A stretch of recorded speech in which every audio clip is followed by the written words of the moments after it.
Today's U.S. military is one of the most powerful fighting forces the world has ever seen. These Army Rangers, for example, are elite, highly trained warriors. They field some of the best military hardware money can buy and have a wealth of experience to draw from. But despite all the training and equipment, the U.S. military is at risk of losing its most important weapon, its manpower.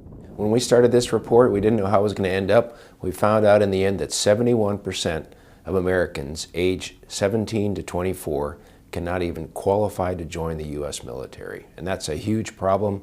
We need a constant flow of volunteers in our military. And so if we don't have people that are qualified, our military is going to suffer. SPOR's report found that 71% of Americans aged 17 to 24 are ineligible to join the military.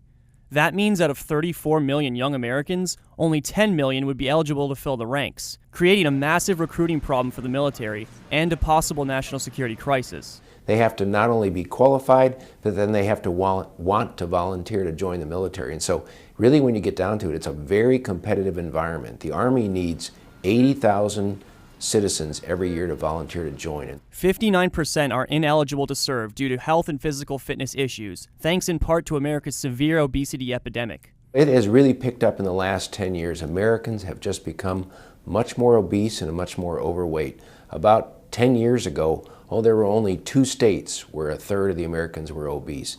Now there are 30 states. Education was also a major disqualifier. To join the military, you need a high school diploma or GED. 25% are unable to join because they have neither, according to the report.